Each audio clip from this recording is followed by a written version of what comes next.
अस्सलाम वालेकुम व्यूअर्स। हमारा आज का टॉपिक है कॉग्निटिव डोमेन, लेकिन उससे पहले हम ब्लूम्स टेक्सोनोमी को देख लेते हैं कि व्हाट इज इट। तो ब्लूम्स टेक्सोनोमी जो है वो 3 ग्रुप्स ऑफ ऑब्जेक्टिव्स हैं। इसमें हमारे पास नंबर 1 जो है वो कॉग्निटिव डोमेन है, जिसको कॉग्निटिव ऑब्जेक्टिव्स भी कहा जाता है। सेकंड पे हमारी इफेक्टिव डोमेन आ जाती है। थर्ड वन जो है वो साइकोमोटर डोमेन है। तो आज हमने सिर्फ कॉग्निटिव डोमेन करनी है, उसके बाद नेक्स्ट वीडियोस में इंशाल्लाह हम बाकी डोमेन्स भी कवर करेंगे। बहुत ही सिंपल डोमेन है ये। कॉग्निटिव डोमेन जो है कॉग्निशन से है। कॉग्निशन किसको कहते हैं? तसव्वुर को। कॉग्निटिव वर्ड किससे है? कॉग्निशन से है। तसव्वुर, तखय्युल, इंसान की इमेजिनेशन को जो है वो कॉग्निशन कहा जाता है। तो इस डोमेन में बच्चा ऑब्जेक्टिव्स के कौन कौन से मराहिल तय करता है वो हम देखते हैं। सबसे पहले जब हम क्लास में कोई भी लेक्चर देते हैं बच्चे को, तो वेरी फर्स्ट लेवल जो हमें अचीव करना होता है, हमारा बच्चा जो वेरी फर्स्ट लेवल अचीव करता है वो नॉलेज होता है। फॉर एग्जाम्पल, आपने बच्चे को बताया जी व्हाट इज इंट्रोस्पेक्शन, तो बच्चे को पता लग गया कि ये डेफिनेशन आपने उसको तैयार करवा दी कि this is a type of method which has self observation.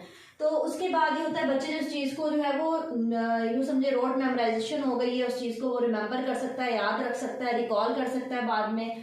तो लेकिन उसकी अंडरस्टैंडिंग अभी डेवलप नहीं हुई। अंडरस्टैंडिंग कब डेवलप होगी? जब उसे पता लगता है कि अच्छा ये जो है वो एक मुताले बातिन का तरीका है, इसमें मैंने अपने आप को ऑब्जर्व करना है। जब वो उसका कॉन्सेप्ट समझ लेता है, जब उससे वो चीज क्लियर हो जाती है कि ये है क्या, तब वो कॉम्प्रिहेंशन लेवल पे जाता है। सबसे पहले टीचर ने कौन सा लेवल अचीव किया, या बच्चे ने सबसे पहले कौन सा जो है मरहला पार किया? नॉलेज का, देन कॉम्प्रिहेंशन।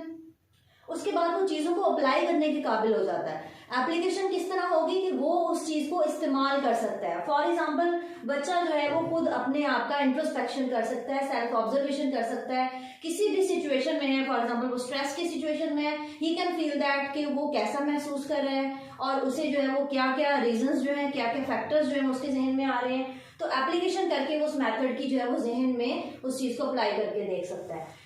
उसके बाद है एनालिसिस। एनालिसिस जो होता है, एनालाइज करना, ये चीजों को ब्रेक डाउन करने के बाद होता है। ब्रेक डाउन क्यों करना है? आपने एक बनी बनाई चीज को तोड़ना क्यों है? तसव्वुर को तोड़ना क्यों है? ताकि आप उसकी गहराई तक जा सकें। मिसाल के तौर पे आप इस मेथड को अगर ले लेते हैं, कोई भी एग्जांपल ले लेते हैं, कोई फार्मूला मैथ्स का ले लेते हैं, तो बच्चा उसके हर जुज का, हर एस्पेक्ट से जायजा लेगा, हर पहलू से देखेगा। अगर इसी की मिसाल ली जाए इंट्रोस्पेक्शन की, तो बच्चा हर पहलू से देखेगा कि इंट्रोस्पेक्शन को किस किस तरह से किया जा सकता है, क्या क्या फैक्टर्स होंगे, क्या उसके रिजल्ट्स होंगे, जब मैं इसको अप्लाई कर रहा हूं तो इस तरह क्या हुआ, उस तरह से क्या। हर पहलू से एनालाइज करना है, ब्रेक डाउन करके हर एस्पेक्ट को चेक करना है उसने।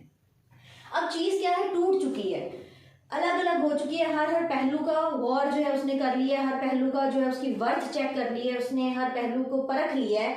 तो अब उस चीज को वापस सिंथेसाइज करना पड़ेगा। वो जो कॉन्सेप्ट उसका उसने ब्रेक डाउन कर लिया था, उसे वापस जोड़ना पड़ेगा।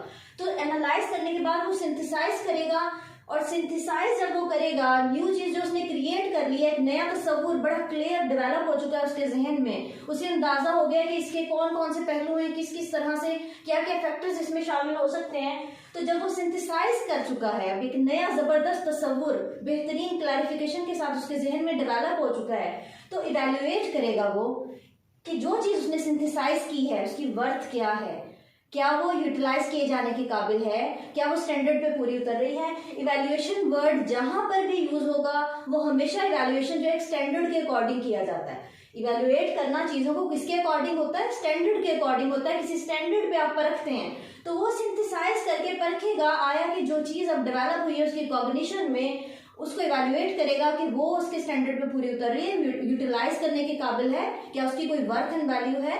तो उसके बाद लास्ट स्टेज कंप्लीट हो जाएगा। यहाँ पे आके वो तज्जिया कर सकता है, वो जायजा पेश कर सकता है, उसकी अफादियत बता सकता है, उसकी जो गैर अफादियत है वो भी बता सकता है। तो एडवांटेजेस, डिसएडवांटेजेस, इस टाइप का क्रिटिकल एनालिसिस, ये सारे जो हायर ऑर्डर थिंकिंग स्किल्स हैं वो यहाँ आ जाती हैं हमारे पास।